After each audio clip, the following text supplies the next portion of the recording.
सास की बीमारी। शादी के ठीक बाद नेहा की सास की तबीयत बहुत खराब हो गई। बताइए क्या हुआ है आपको। बेटे की शादी थी तो थकान हो गई। मौसम बदल रहा है तो जुकाम और बुखार हो गया। ऊपर से बहू के घर का खाना पता नहीं कैसा था कि पेट भी खराब हो गया। खाना तो बहुत बढ़िया था डॉक्टर साहब, सारे रिश्तेदार तारीफ कर रहे थे। रोहित की माँ इतनी कमजोर है कि जरा से में बीमार पड़ जाती है। डॉक्टर साहब आप सारी जांच करके देखिए, मुझे ऐसी क्या बीमारी है कि मेरी तबीयत ठीक ही नहीं रहती। फिलहाल तो ज्यादा कुछ नहीं है, पहले आपके जुकाम बुखार और पेट का इलाज कर लेते हैं, फिर बाकी के टेस्ट करवा लेंगे। अभी आप ये दवाइयाँ ले आइए। पिताजी मैं डॉक्टर साहब को छोड़कर और दवाइयाँ लेकर आता हूँ। माँ जी तो बीमार थी, इसलिए नेहा ने किचन संभाल लिया। माँ जी, अब आपकी तबीयत कैसी है? पहले से ठीक है। आप बैठिए, मैं खाना लगाती हूँ। तेरे बाबूजी और रोहित ने खाना खा लिया? रोहित तो टिफिन लेकर ऑफिस गए हैं माँ, और बाबूजी ने खाना खा लिया है। आप शुरू कीजिए। यह क्या, खाने में इतना तेल इतने मसाले? अरे अभी अभी तो तबीयत ठीक हुई है मेरी, तुम क्या मुझे वापस बीमार करना चाहती हो? नहीं माँ जी, ऐसा नहीं है। क्या हुआ? देखो ये बहू ने कैसा खाना बनाया है। खाना तो बहुत ही स्वादिष्ट था। अरे मैं ये खाना खाऊंगी तो बीमार हो जाऊंगी ना। ओ हाँ, बहू को अभी पता नहीं ना तुम्हारे बारे में, रोहित समझा देगा उसे।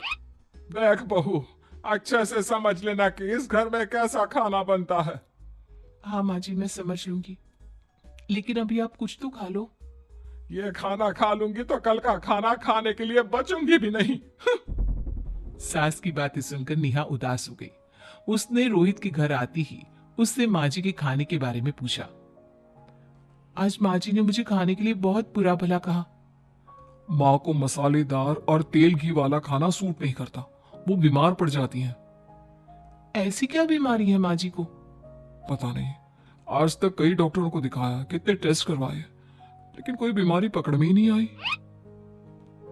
नेहा को कुछ समझ में तो नहीं आया, लेकिन उसने अपनी सास के हिसाब का खाना बनाना सीख लिया।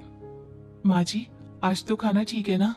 खाना तो ठीक है, लेकिन ये मुआ रेडियो क्यों चल रहा है इतनी तेज आवाज में? वो माँ जी, मैं अकेले काम करते करते बोर हो रही थी ना, तो टाइम पास करने के लिए चला दिया। तेरे इस टाइम पास के चक्कर में मेरा सर दर्द से फटने लगा है। तेज आवाज से मुझे माइग्रेन हो जाता है। सॉरी माँ जी, मुझे पता नहीं था। तो मैं जब तक सब पता चलेगा तब तक मैं तो भगवान के पास ही पहुंच जाऊंगी। नहीं नहीं, ऐसा मत कहिए ना माँ जी। अब मैं कहीं भूख से ही ना मर जाऊं। खाना मेरे कमरे में रख दो। बेचारी नेहा, उस दिन उसे बहुत दुख हुआ। नेहा, तुम रो क्यों रही हो? आज माँ जी ने मुझे बहुत बुरा भला कहा, मैं तो सिर्फ रेडियो सुन रही थी। ओहो, तुम माँ की बातों का बुरा मत मानो, उन्हें तेज आवाज से सर दर्द होने लगता है, दर्द की वजह से बोल दिया होगा कुछ। लेकिन मुझे तो ये सब पता ही नहीं था ना। इसलिए बाबूजी ने मुझे पहले ही फोन करके सब कुछ बता दिया, और मैं तुम्हारे लिए ये हेडफोन लाया हूं। अब तुम अपने गाने भी सुन सकती हो और माँ को परेशानी भी नहीं होगी। ये सिर्फ एक बात का हाल है, लेकिन माँ को तो हर चीज से परेशानी है। अब क्या कर सकते हैं, माँ बीमार ही इतनी रहती है। लेकिन माँ को ऐसी कौन सी बीमारी है? तुम्हें बताया तो था, किसी भी डॉक्टर को माँ की बीमारी समझ में नहीं आ रही। अब तुम भी ये सब सोचना छोड़ दो, ये हेडफोन लो और अपने पसंद के गाने सुनो।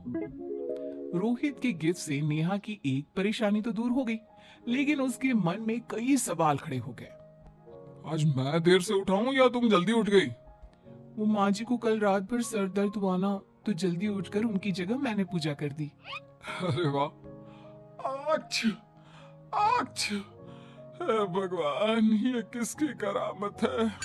ये तो माँ जी की आवाज है। चलो चल के देखते हैं। क्या हुआ माँ? अच्छा, ये घर में गुलाब कौन लाया? मुझे नहीं पता, मैं तो अभी उठा हूं। माँ जी, आप कल रात भर सो नहीं पाई, तो मैंने जल्दी उठकर पूजा पाठ किया। घर में फूल नहीं थे ना, तो मैं बाजार से गुलाब के फूल ले आई। नेहा, माँ को गुलाब के फूल की एलर्जी है। अब मुझे ये कैसे पता होगा? अच्छा, तुझे कुछ पता नहीं तो तू वही काम क्यों करती है जिससे मेरी तबीयत खराब हो जाए? रोहित के बाबूजी, ये बहू मेरी जान लेना चाहती है। माँ जी, मुझे ऐसा करके क्या मिलेगा? वो तो तुझे ही पता, लेकिन कुछ तो है। रोहित की माँ बस को, बेचारी बहू को कुछ पता ही नहीं है, बस इसलिए उससे गलती हो जाती है। जाओ तुम कमरे में। बहू, तुम रोहित की माँ का बुरा मत मानो। वो अपनी बीमारियों से इतनी परेशान है कि उल्टा सीधा बोल देती है। नहीं नहीं बाबूजी, मुझे बुरा नहीं लग रहा, मुझे चिंता हो रही है माँ जी की बीमारी की। ये बताइए कि माँ जी को ऐसी प्रॉब्लम्स कब से होने लगी? शादी के 6-7 महीने बाद से। बाबूजी, तब घर का माहौल कैसा था? अरे बड़ा पूरा परिवार था। मेरे बाबूजी, माँ, काका, काकी, मेरे दोनों बड़े भाई, दोनों भाभियां, दोनों के 2-2 बच्चे, एक छोटा भाई और एक बहन, सब साथ रहते थे। इतना बड़ा परिवार? हाँ, मैं जब 10 साल का हुआ ना, तब पापा का ट्रांसफर यहाँ हुआ। उसके पहले तक तो हमारी जॉइंट फैमिली ही थी। और माँ जी किस चीज से बीमार पड़ जाती हैं? जब तेज गर्मी हो, ठंड हो या ज्यादा बरसात हो जाए। जब माँ ज्यादा थक जाए, जैसे दिवाली पर घर की सफाई या कोई फंक्शन हो, या ज्यादा मेहमानों के आने से घर का काम बढ़ जाए। तेज म्यूजिक, तेज लाइट या ऐसे कोई तेज स्मेल आ जाए। तो माँ जी की ये बीमारी ठीक हो सकती है। कैसे? सब पता चल जाएगा। आप कल माँ जी की टेस्ट रिपोर्ट लेने जाने वाले हो ना? हाँ। तो सुनिए क्या करना है। अगले दिन रोहित माँ जी की रिपोर्ट्स लेकर आता है। माँ, बाबूजी, नेहा। अरे क्या हो गया रोहित? माँ जी की रिपोर्ट आ गई है। कुछ सीरियस है क्या? जिसका डर था वही हुआ। अरे गोल गोल बातें मत कर, सीधी तरह बता बेटा, क्या हुआ है मुझे? माँ, आपकी किडनी, लिवर सब फेल हो गया है। आपका दिल भी कमजोर हो गया है।